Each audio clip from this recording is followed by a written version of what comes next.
Erin and Sherry. We're going to carry on the discussions now about marriage contracts, and today we really want to focus in more depth on what it means to be married with the accrual system.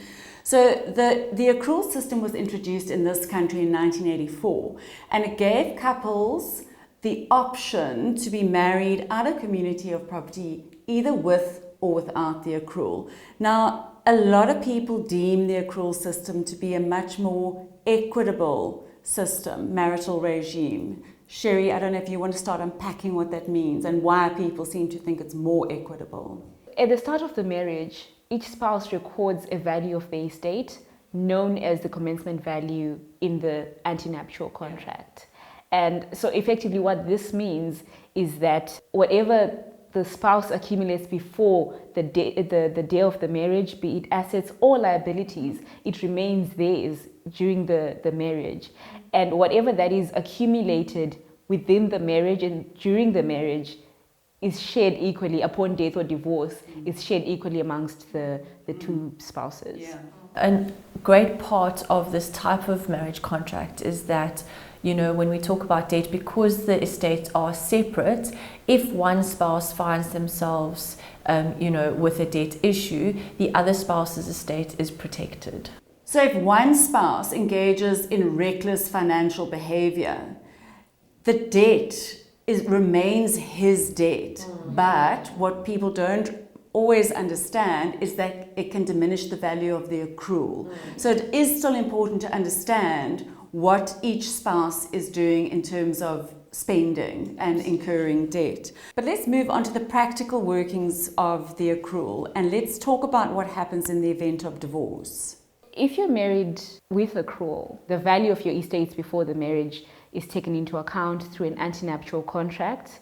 You've got commencement values that's basically the value of your estate before you get married. And also in the antenuptial contract, that's where you can list things like your inheritances or things that you would not wish, for them to form part of the marriage.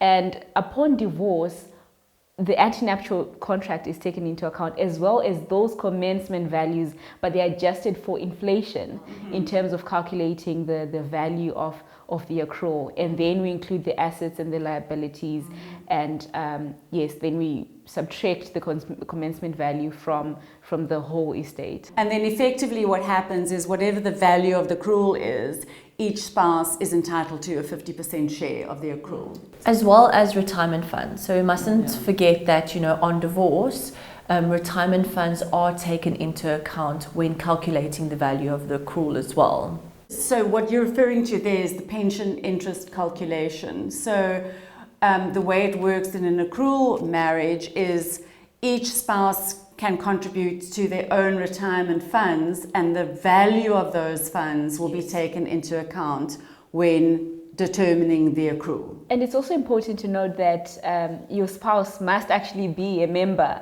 of the pension fund or the retirement fund upon the date of divorce. So whatever date is on the divorce agreement, that will be taken into account in terms of, whether you have a claim against that pension fund. I think often what people think, they just think, I've got a 50% share of the pension interest, but maybe, the spouse has changed jobs or something else has happened, life has happened in between, or maybe they're jobless, then you can't actually claim because they're not part of the pension fund. It's also important not to assume that your entitlement to a share of the pension interest means a 50% share, because there are different calculations that apply. So let's talk about if your spouse, for instance, belonged to a pension or provident fund, how is that pension interest calculated? So with regard to a pension and provident fund, you're entitled to the value of the pension fund as the date of divorce. But when it comes to retirement annuity, you actually are only entitled to the value of contributions plus compound interest. So it's not necessarily the entire value of the fund as of the date of divorce.